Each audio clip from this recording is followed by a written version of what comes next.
السلام السلام السلام یا نبی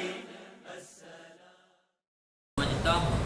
کہ اس دلال مبین یعنی جو اللہ رب العزت کے کلام کی آیت ہے اس سے بھی اپنے قارئین کو روشناس کراؤں، جس میں صرف کوئی فرد، کوئی قبیلہ یا کوئی قوم بھٹک نہیں رہی تھی۔ یعنی دلال مبین مطلب کھلی گمراہی۔ کھلی گمراہی کہا جاتا ہے کہ کھلی گمراہی کے اندر صرف کوئی انسان ہی بھٹکا ہوا نہیں تھا، یا صرف قبیلہ ہی نہیں بلکہ دنیا کی تمام قومیں اس دلال مبین کا شکار ہو چکی تھی، یعنی کھلی گمراہی میں نظر آ رہی تھی، بلکہ سارا عالم انسانیت اس کی شدید گرفت میں تھا اور کرتا رہا تھا، اور انسانی زندگی کا کوئی پہلو بھی ایسا نہیں رہا تھا جسے فساد و عناد کی آندھیوں نے تباہ و برباد نہ کر دیا ہو۔ یہ تو میرے لیے ممکن نہیں کہ میں کر رہے زمین کے مختلف بر اعظموں میں پھیلی ہوئی انسانی آبادیوں کے حالات کا مکمل نقشہ آپ کے سامنے پیش کر سکوں۔ البتہ اللہ کی توفیق سے یہ کوشش ضرور کروں گا کہ اس وقت کے متمدن قوموں کے مذہبی، سیاسی، اخلاقی، معاشرتی اور معاشی حالات کی ایک ایک جھلک آپ کو دکھا دوں، تاکہ آپ عرب کے اس ماہ چہاردہوں یعنی 14ویں رات کے چاند کے فیوز و برکات کا صحیح اندازہ لگا سکیں، جن سے اس نے اس بدمست مدہوش اور اپنی خوبیوں اور کمالات سے بے خبر اور بے بصر انسان کو بہراور کیا۔ تبھی آپ اندازہ لگا سکیں گے کہ انسان کن پستیوں میں گر چکا تھا۔ یعنی آقا رحمت صلی اللہ علیہ وسلم کے ذکر سے پہلے مصنف کہہ رہے ہیں کہ میں دنیا کی کچھ قوموں کے بارے میں جو اپنے آپ کو بڑی ادب والی قوم سمجھتی تھی، ایسی قوموں کا ذکر کروں گا کہ جس سے ان کے جو حالات بن چکے تھے، یعنی جو اپنے آپ کو ایک مؤدب بھی کہتے تھے، ادب والا اور تمیز والا کہتے تھے، لیکن کھلی گمراہی میں جو بھٹک رہے تھے، پہلے ان کے حالات ہمارے سامنے رکھے جائیں گے، انشاءاللہ ہم اس کو پڑھیں گے۔ پھر اس کے بعد آقا رحمت صلی اللہ علیہ وسلم کی جو تشریف آوری ہے اس کا ذکر بھی آئے گا۔ اس عزیز علیہ ما عنتم حریص علیکم بالمؤمنین رؤوف الرحیم،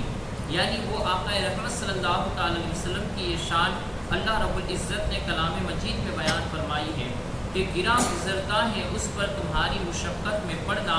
بہت ہی خواہش مند ہے تمہاری بھلائی کا، مومنوں کے ساتھ بڑی مہربانی فرمانے والا اور بہت رحم فرمانے والا ہے۔ کون؟ اللہ کا حبیب صلی اللہ علیہ وسلم۔ فرمایا اس شان والے نبی نے اس کو کہاں سے اٹھایا اور کن بلندیوں تک پہنچایا، یعنی جو قومیں اس قدر گمراہی کے اندر گر چکی تھی، ان آقا رحمت صلی اللہ علیہ وسلم نے ان کو ان گمراہیوں سے اٹھا کر کتنی بلندیوں تک پہنچا دیا۔ دنیا کے نقشے پر اگر آپ نظر ڈالیں تو آپ کو یہ فیصلہ کرنے میں کوئی دقت نہیں ہوگی کہ مکہ کا شہر اس وقت کی معلوم دنیا کے نقشہ پر اس جگہ نظر آئے گا جسے دل انسان کے جسم میں ہوتا ہے۔ یعنی ایسا مکہ کی سرزمین ایسی ہے کہ اگر ہم پوری دنیا کا اگر حساب لگا لیں، جغرافائی حساب، تو اس کے اندر بیچ کا جو سینٹر جو زمین آتی ہے وہ سینٹر زمین مکہ المکرمہ کی زمین ہے۔ جس طریقے سے انسان کے جسم کے اندر ایک دل ہے، اگر دل نہ پایا جائے تو اس کا پورا جسم ہی ایک خراب نظر آتا ہے، اسی طریقے سے پوری زمین کا جو دل ہے وہ مکہ المکرمہ ہے۔ تمدن، حضارت اور ثقافت اور شائستگی کی جو قندیلیں اس وقت ٹمٹما رہی تھی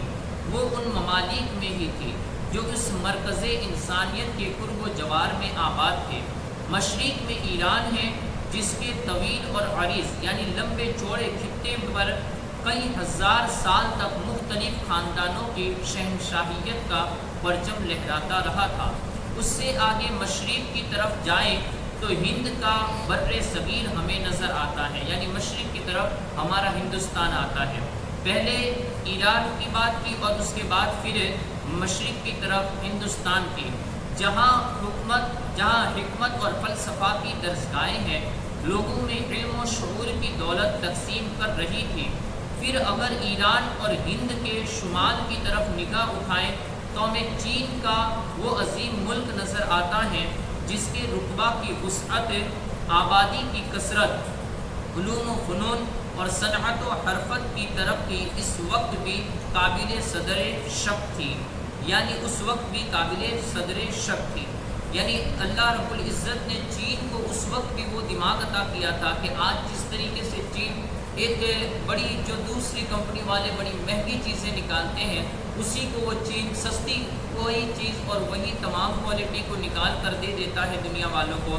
تو جیسا آج چین والوں کا دماغ ہے، اللہ نے پہلے ہی سے ان کو ویسا دماغ عطا کیا تھا۔ یہ تمام باتیں اس لیے بتا رہے ہیں کہ ایک طرف ایران کی ادب والی سلطنت کہی جاتی تھی، دوسری طرف ہندوستان کے اندر حکمت اور فلسفے کے ایک بڑی یونیورسٹیاں بھی قائم تھی کہ جہاں پر لوگ علم دین بھی سیکھتے تھے اور علم دنیا کا علم سیکھتے تھے، اور اسی طریقے سے ہر فن مولا نظر آتے تھے۔ اور ساتھ ہی ساتھ چین کے اندر کہ جن کو اللہ نے اتنا اونچا دماغ عطا کیا تھا کہ ان کی تمام ایجادات اور ان کی تمام چیزوں پر ہر انسان ایک حیرت کے اندر پڑ جاتا ہے کہ چین بھلا ایسی چیزیں نکال دیتا ہے کہ ہر ایک دنگ رہ جاتا ہے، سوچ و بچار میں پڑ جاتے ہیں۔ تو کہتے ہیں ایسی مملکت آباد تھی۔ اگر ہم جزیرہ عرب کے مغرب کی طرف دیکھیں تو ہمیں بعض نیتینی شہنشاہیت کہ قیصر اپنے عظمت و برتری کا نقارہ بجاتے ہوئے نظر آتے تھے۔ بعض نیتی کہتے ہیں عیسائیت کو، عیسائیت کے جو بادشاہ تھے وہ بھی اپنی عظمت کے چرچے اور ڈنکے بجا رہے تھے، جن کی وسیع اور عریض یعنی سلطنت کی چوڑائی اور لمبائی سلطنت صدیوں سے دور دراز ممالک کو بھی اپنی گرفت میں لیے ہوئے تھے، جہاں بڑے بڑے علماء اور فضلاء کی درسگاہیں جو در حقیقت علم و حکمت کی یونیورسٹیاں تھیں اپنی برتری کا سکہ جمائے ہوئے تھے، اور جزیرہ عرب کے جنوب میں یعنی جنوبی جانب میں افریقہ کا بر اعظم تھا، اس کا بیشتر حصہ یعنی زیادہ تر حصہ اس وقت بھی جہالت اور بربریت اور وحشت کی اتھاہ اندھیروں میں غرق تھا۔ لیکن اس بر اعظم کا ایک ملک جسے مصر کہتے ہیں انسانی تاریخ کی تمام محققین کے نزدیک تہذیب و تمدن کا یہ اولین مرکز تھا، یعنی ادب اور ان کے اندر تمیز اس وقت بھی بہت ہی زیادہ پائی جاتی تھی، آج سے 1400 سال پہلے بھی، 1500-1600 سال پہلے۔ 6 صدی عیسوی میں اگرچہ اس کی آزادی چھین جا چکی تھی، وہ رومی سلطنت کا ایک مفتوحہ حصہ بن چکا تھا، لیکن علم و فضل اور فلسفہ اور حکمت میں اب بھی وہ کسی کو اپنا ہمسر نہیں سمجھتا تھا، یعنی اس کے مقابل میں علم و حکمت میں کوئی بھی ڈاکٹری کے اندر وغیرہ میں کوئی بھی اس کا مقابل نہیں تھا۔ اس وقت کی دنیا کے یہ چند ایسے ممالک تھے جن کو متمدن، مہذب اور علم و دانش کا گہوارہ ہونے کا غرور تھا، یعنی وہ لوگ گھمنڈ کر رہے تھے کہ ہم سے بڑا کوئی بھی جانکار نہیں ہے، ہم سے بڑا کوئی سائنسداں نہیں ہے، ہم سے بڑا کوئی عزت اور تمیز رکھنے والا نہیں ہے۔ اور اس کے ساتھ ساتھ انہوں نے اپنے با تدبیر حکمرانوں اور عالی ہمت اور بلند اقبال سپہ سالاروں کے باعث اپنی فتوحات کا دائرہ اتنا لمبا چوڑا کر لیا تھا کہ جن کی وسعت کو دیکھ کر آج بھی حیرت ہوتی ہے۔ اس لیے میں یہ مناسب سمجھتا ہوں کہ بڑے اختصار کے ساتھ ان ممالک میں انسانی زندگی کے مختلف پہلوؤں کی ایک جھلک قارئین کو دکھا دوں، تاکہ یہ حقیقت ظاہر ہو جائے کہ علم و حکمت کی ان مدعیوں یعنی دعویٰ کرنے والوں نے انسانیت کو ذلت کے کس گہرے گھڑے کے اندر دھکیل رکھا تھا۔ فتوحات کی بے مثال وسعتوں کے باوجود وہاں کے باشندے یعنی رہنے والے کس قسم کی محرومیوں اور مایوسیوں میں جکڑے ہوئے تھے اور گھرے ہوئے زندگی بسر کر رہے تھے۔ ان حالات کے بیان کرنے سے میرا مقصد قطعاً یہ نہیں کہ میں کسی کی مذاق یا تذلیل کرنا چاہتا ہوں، فقط اپنے پڑھنے والوں اور قارئین کو حقیقت حال سے آگاہ کرنا مقصود ہے، تاکہ وہ اس صراحہ یمن وہ برکت ہستی کے قدم رنجا فرمانے سے انسانیت کے خزاں زدہ اور اجڑے ہوئے گلشن میں جو بہار آئی اس کا کچھ نہ کچھ تو اندازہ کر سکے۔ یعنی ایک چیز ہے کہ انسان کو نعمت کا مزہ اس وقت ہی آتا ہے جب وہ تکلیفوں کے اندر سے باہر نکلتا ہے۔ آج ایک بھوکا انسان ہو تو اسے سوکھی بھی روٹی دی جائے تو اسے بھی بڑے مزے سے کھائے گا، لیکن جس کا پیٹ بھرا ہوا ہو اور اس کے سامنے مزے کے بھی کھانے رکھ دیے جائے تب بھی وہ اس میں کوئی نہ کوئی خامی نکال دے گا۔ تو انسانیت اور دنیا ایک ایسے عظیم تکلیفوں اور محرومیوں کے اندر اور ایسی ذلت کے اندر غرق تھی کہ اگر آپ سنیں گے ایران کے ان بادشاہوں کی حالت کہ جنہوں نے انسانیت کے اوپر کیسے ظلم کیے تھے، لیکن اس کے باوجود بھی وہ اپنے حکمرانوں کی تعریف کرتے تھے اور اپنے حکمرانوں کے سامنے اپنے سر کو سجدے میں جھکا دیتے تھے،